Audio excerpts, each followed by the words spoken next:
Welcome, everybody, to another episode of Alex Lopez Talks on the Alex Lopez Rocks YouTube channel. I'm Alex Lopez, and today I'm joined by a very special guest. Joining me is Kane Rozell from Ourglass. And for those of you who don't know, Kane was actually the original drummer in the Alex Lopez band. Our paths kind of went in their different ways, but here we are chatting it back up. Now, Kane, you do Hourglass. Tell us a little bit about it. What got you into it? Oh, that's a loaded question. So those are the only ones I ask. This is true, man. Fully loaded. That's it. Alex rocks. Fully loaded. So to make a long story short, I had a very close family member. My mother passed away when I was 12 years old. What that did is it gave me a perspective on life that a lot of my peers didn't have. And because I was always thinking, with the end in mind, what happened is a lot of people through my entire life, ever since I was probably 14 years old, they always came to me for relationship advice. And they always just found that I gave really good sound advice. And when I went into college, all I wanted to do was help people and go into psychology. And so what did I do? I did graphic design. And it's a mix match, right? But what happened is, I was told there was no money in it and in psychology, and and I listened, being a young person. I was like, oh, okay. So I literally went through a good 15, 20 years just thinking that there was nothing out there for Kane. Like, I wasn't excited to do anything. And because all I wanted to do was help people in this kind of a way. And a family member told me, like, why don't you look into life coaching? I was like, well, the only person I know that does it, I don't really respect that person very much. So I'm kind of not going to look into that. And we're not going to name names. No, of course. Just for the audience, we're not going to spill the tea on anything here. This is a civilized. It was Alex. No, I'm just kidding. Not even a life coach. But for real, like, but he was really like, listen, man, I have a friend that does this. I respect her a lot.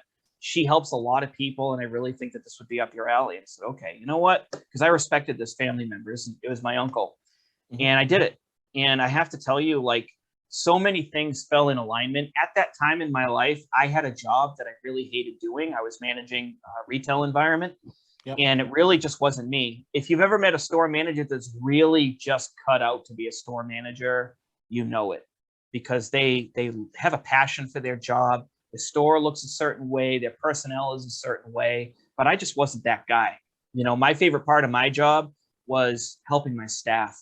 There was a great feeling that would come over me when I would see, like, the light bulb of inspiration go over their head, and they would be able to take something amazing home with them. That's what I liked. Not stocking shelves, not cleaning, not marketing, that wasn't me. And you can imagine how it must have felt for me to see something for the first time in 15 to 20 years, or somewhere in that bracket, where I was like, oh my God, there's something that I would love to do for the rest of my life. And it took a while, but then I eventually realized, like, relationship coaching is my passion in life, because I've lost not just one person in my life. And Alex, you know this. I have to tell the audience, Alex was literally the only person that called me all the time when I lost somebody very, very important to me. And just to make sure I was okay. And there's very few people in the world that are willing to do that. And one of the ways that I pay his kindness forward is in being a life coach, trying to help especially men. That is my focal point, is healing masculinity, but helping men move through toxic relationships, moving through traumatic experiences, really just trying to make the world a better place in the way that I know. So that is like the short version, and even that must have taken what, 5 minutes. But listen, that's the best I can do. Hey, no, the thing is, when you're going over, over what you love and your passion, you don't skip the details, Well, it's hard. I think, like, what happens is we spend so much time thinking about it, and we see how all the dots connect it. Then somehow we're supposed to dilute it into just a really quick presentation. But that's the most important thing, is understanding, like, okay, I could have chosen anything in my life, any number of things to choose to get paid to do. But what I've learned, and this actually took me quite a while, because I used to just give advice for free all the time. But two things happened. The first thing is I learned that people don't value free. A lot of times when I would give them 5-star advice, it was almost like, check, right? I asked somebody for advice. I don't have to, that's the best I could do. People would just walk away and not take the advice. So they don't value free. But the second thing I learned, as far as it pertains to my own life, is if anybody wants to give their time and talent the most to the world, you have to get compensated for it. Because no matter what you do, bills don't pay themselves, right? And so if you want to really give your fullest gift to the world, you've got to get paid for it, right? And so I chose to be a professional life coach, especially around relationships, because I want people to take the advice and roll with it, learn from it. I've done nothing but think about this stuff. And Alex, I think you can attest to this because you've known me for a long time. Oh yeah, almost 20 years now. No joke, right? I mean, it's hard to imagine it's been that long. But I've done nothing but think about this stuff. You and I would be at band practice and like, what's the kind of stuff I wanted to talk about outside of the songs? Really, it wasn't entertainment television. It wasn't anything like that. It was always like the nature of reality. Why are we here? You know, why don't people love each other more? Like, that's just me, you know? And it took a lot of introspection to get to this. And I think that if it took me this much time to figure out, there's probably a lot of people out there as well that have struggled on this journey to find what they want to do with their life, that struggle to realize, like, why don't I have the person of my dreams in my life? What do I need to change in my life to be able to be closer to other people, to have deep, meaningful relationships? And I've seen so many people in my life that just, they want it, they just don't know how to get it. They don't know why they keep attracting toxic people into their life. Or it turns out they're the toxic one and they don't mean to be, right? They really want to connect, but when they don't see the connection happening, sometimes they try to force it. Sometimes they try to manipulate things. They don't mean to be a bad influence. They just don't know any other way. And so I try to heal that in people so that they can have the relationships that they want, so that when their relationships are healed, they can start building the life that they truly want to build. Does that make sense? Makes perfect sense. Some people tend to have the tendency, and it's basically sometimes just ingrained into them as part, as they've grown up. But some people just have the tendency to get in their own way and self-sabotage. It's true. What's crazy is the self-sabotaging behavior you speak of comes from deeply held beliefs that most of the time start in early childhood. And so if it's been with you for 15, 20, 30 years, how are you supposed to know that, hey, I shouldn't be thinking this way? This is some deeply held, like, you got to have somebody on the outside talking to you and saying, hey, why do you think that way, to get you to talk about it? Then you can see what it sounds like once it gets out of your head. How many times have you had a conversation with somebody, right? And you're just like, I sound like an idiot right now.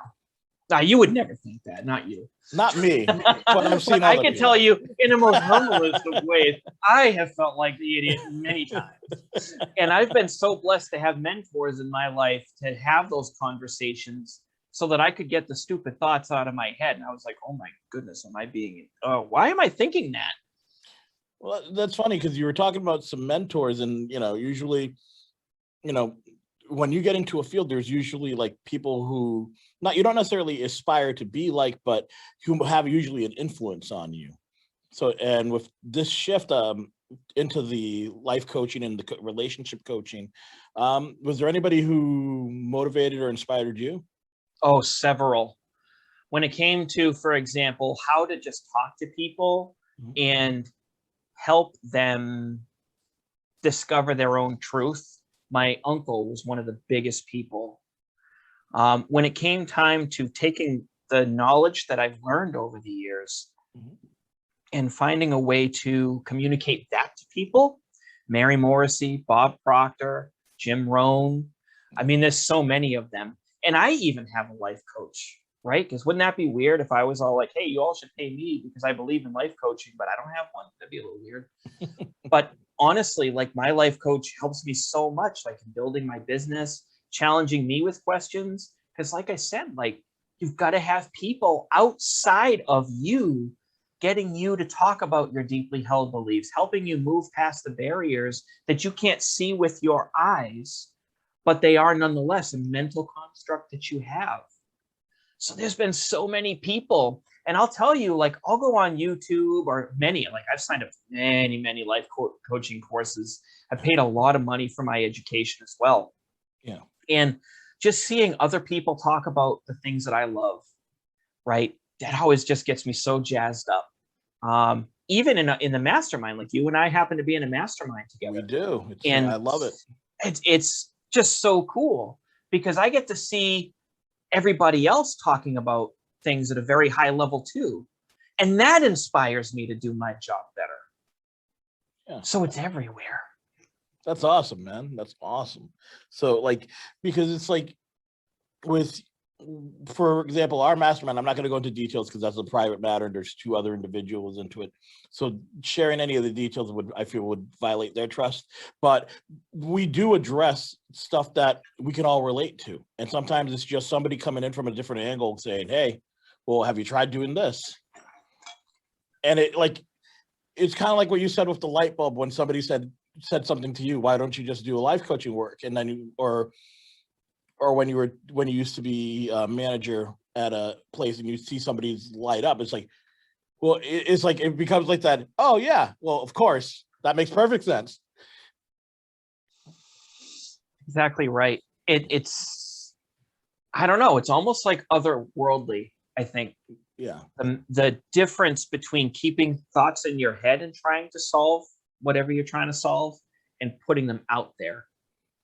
Yeah. And the good thing about life coaches, and there are many kinds, right? Like I was talking about being a relationship coach, but not just a relationship coach. I'm one that is focused on helping men heal through toxic relationships or toxic ways of being.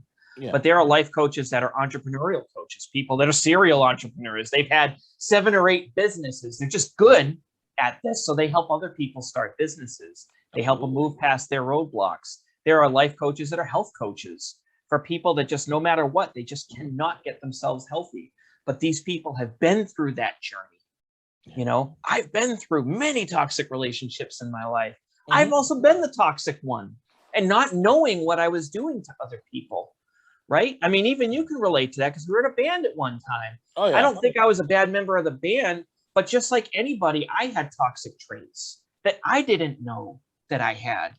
And at some point, coaching helped me move through my toxic traits so that I could be better. Now look at me, right? Yeah. I have a life that I love building. Going out, I'm doing things. I've got my business. You don't know this yet because I haven't talked about it, but I completely wrote the first draft of my ebook this week. I finished That's it. Fantastic. Congratulations. I finished it, you know, and I'm doing breaking news on Alex Lopez Talks. You heard it here first, folks, right? This is going to be huge because there's people out there that need what's in my head. And I'm not special. Everybody has things that are in their head. Yeah. You know, whether it's building a building, whether it's building an enterprise, whether it's building a community, there's things inside of you that inspire you, that excite you, that you would love to bring those to the surface. But why aren't we doing it? Why do we accept that it is the right thing to do, for example, to just work a 9 to 5 because that's what everybody else does? Why do we accept that? Well, I think I think it's funny that you say that because it's true. I think you have people who don't know any better. Some people are just, when you go to school, you're not taught to think freely. You're taught to follow a process. When you go to college, you're being groomed and trained to work an 8 to 5 or a 9 to 5 or a job in that sense. And then, so how do you break free from that, from literally years and years and years of indoctrination and being ingrained a certain way? How do you break free from traumas that you have absorbed through lifetimes and even through family situations or toxic relationships? The thing is, it's like sometimes people don't realize that you don't just get up one day and say, boom, it's over, I'm good. You have to just like you're putting the work into your physical body or you're putting the work into your career, you have to be able to put that work back into yourself emotionally and spiritually too. And that's something right. And that's something wonderful that you help these people find through your coaching. Yeah. Yeah. And especially the focus on, I guess you could say, healing masculinity, is really near and dear to me. Mhm. One thing that I don't talk about a lot, and maybe I should, is why I got into masculine studies. And there were a few things that happened, but the one that occurred to me the most, and the one that really makes me feel the most, unfortunately, I have known so many women that have been physically or emotionally abused by men. And we are powerful. We are volatile. We are explosive. And that's dangerous. Mm. And sometimes the damage we do, number one, I heard of such an interesting way of thinking about this the other day. Some men were brought up in a physically abusive household, for example. Mhm. And because they don't hit their woman or the women in their life, they don't consider themselves abusive. But yet they're yelling at them, they're manipulating them, they're using strong language at them, they're arming them, Mhm. but they don't think there's anything wrong. And yet these men still want to be loved and they want to love, but they're hurting these people around them. And sometimes I hear from these women and the men don't even know. And one of the interesting things, this is very, very interesting. I've heard a number of women tell me that when women talk about this kind of toxicity, they're called a B word. They're called crazy. They're asked questions like, what did you do to make them be like that to you? And it's almost like it's laughable. And that's so unfair. And yet when a man speaks about it and speaks to the male audience and says, look, I don't care what happened to you, you need to knock it off because this is hurting them and it's hurting you. I know you want better for yourself. I know you deeply care about people. You're getting in your own way. And please, like, I'm not so direct and like, you know what I mean? Because that's not what I'm here for. Yeah. I'm really here to help people break through those boundaries so that they can live better. But when these women come to me and they're having these problems, it just makes me ask, like, what are we doing? What are we doing? And just to be clear, you're not talking about masculinity itself. You're talking about like that toxic masculinity, because there's nothing wrong with regular masculinity. In fact, there's a good balance between masculinity and femininity that both male and females have. So we're talking about that toxic masculinity that's poisoning basically the minds of men, and where people think that they have to be tough just to be tough or have to, be a certain way. You're kind of working on helping these people temper that a little bit. Yes, and to be clear, there is toxic femininity too. Oh, absolutely.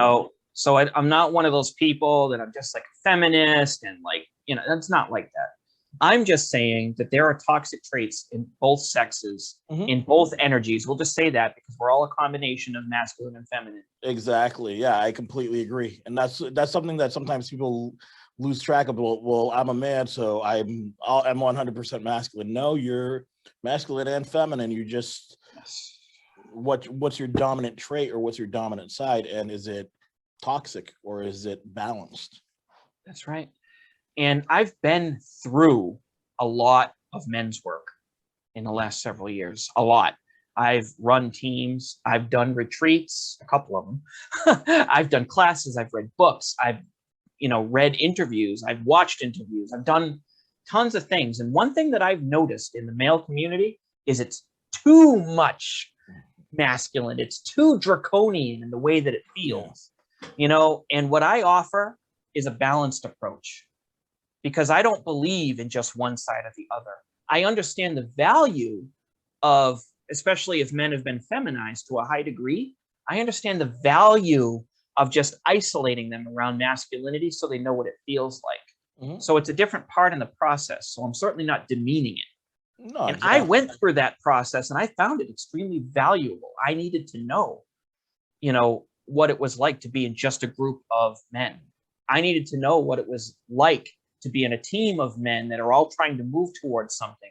I needed to know what it felt like to be accountable by strong men, to lead strong men, like all of that stuff. I wasn't just somebody on a team. I was a captain of that team. So I needed to have these experiences, and they played a huge role in shaping the way that I heal masculinity with us. And it is a very balanced approach. I have also been blessed, extremely blessed, to have a lot of very enlightened women around me. And I've had tough conversations with them, asking them, listen, when you hear this from a man, what does that feel like to you? What do you think about masculinity in our culture? You know, and both like talking to them as a man and saying how I see it, and talking or listening to them as a woman and how do they see it? What's that like for them? How do they view masculinity and femininity in parenthood? All different ways. And so I can impart that experience to the men that are out there that I try to help. Yeah. And that's fantastic. Now, like you said, you focus on the male aspect of things, but you do take in, a lot of the people you counsel with are female, because you're it's probably helping you get that guidance from them as well. It does. And perspective as well. Yeah. The gift that I have to women is that I can give them that masculine approach. I can help them understand us better so that they can relate to the men in their life in a better way. Yeah. Right. And help to empower those men as well. Right. Because once two people start to understand each other, then freedom starts to grow, because they know when something is coming at them from whence it came. You know what I mean? Oh, so they're able to respond versus react, which is huge, Oh, absolutely. And it's funny because you talk like, it's very easy to get wrapped up in things and just and be a reactionary person, where if you get good news or bad news, you react accordingly. But it takes that further step to stop and process the feeling and process emotion, and put yourself in the mindset to react a certain way, and say, you know, where you're removing ego and you're removing certain processes from it and saying, why am I reacting like this? Is this beneficial to me? Is this beneficial to the relationship I'm in? Is this beneficial? You know, who's playing the game here, kind of thing. Oh, you're so right. You're good. Thank you. And part of what I teach is, when they ask those questions, how to know what the answer is, how to listen from the answer, from that deep voice within. Nice. Right. And it's just something you so touched on this earlier, that it's not taught. It's not taught. One of the books, actually, so I'm going to finish up the one that I have.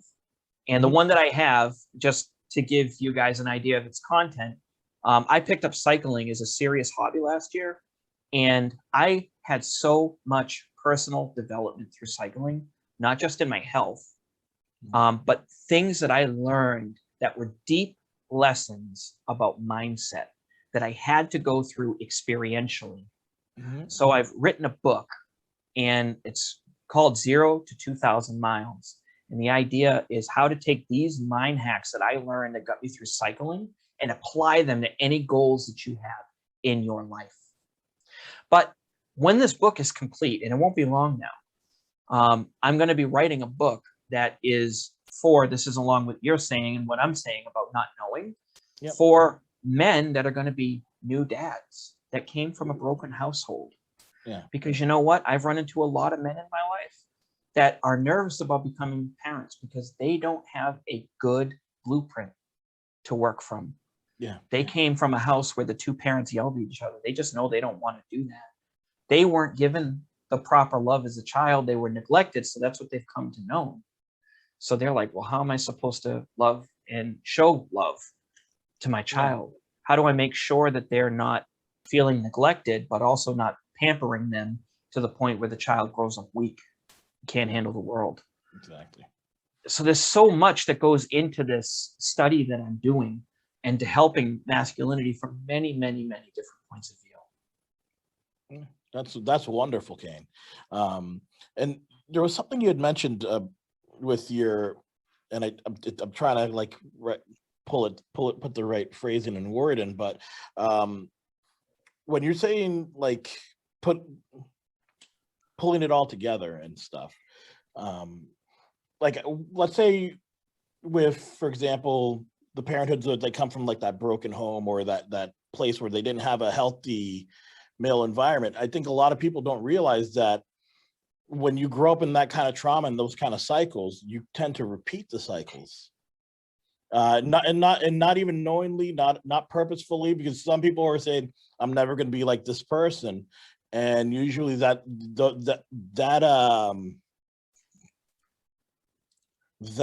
situation usually keeps going, and they go like, they do it in a different format. Like, for example, some people who grew up in a physically abusive relationship, with either their father or their mother, it depends. They might reverberate it in a different format. It might be passive. They might be passive aggressive with certain issues. They might be physically abusive as well. But there's usually, like, it carries over until you address it. Yeah. Yeah. And that's why my tagline is ending the cycle of toxic relationships. Because while I have a strong focus on you and your significant other, those aren't the only relationships in your life that can be affected by toxicity. Mm-hmm. And so it's how do we deal with people that are toxic in our life? How do we come from a toxic environment, like from our childhood? Mm-hmm. It's all of that kind of a thing. I mean, what if a person grew up and they were thrown in different foster homes?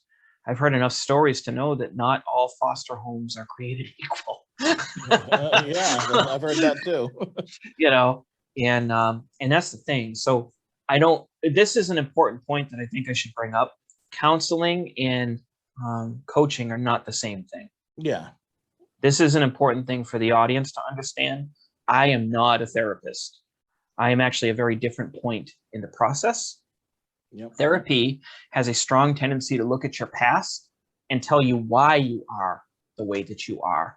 If you go to a psychiatrist, obviously, they can prescribe you drugs, but it's these people's job to know what it's like and all of the symptoms and how to diagnose you with borderline personality disorder, post-traumatic stress syndrome, whatever it is. Okay. My job is very different. I want to know a little bit about where you came from so that I can have a better context from which to work with you. But what I'm interested in is getting you from where you are to where you want to go. This is about creating action steps. This is about finding out what your self-limiting beliefs are and helping you reframe them into something that actually serves you to be the man or the woman that you've always wanted to be. Right? That's great. So it's very important to understand the difference between whether you need to see a therapist or whether you need to see a coach.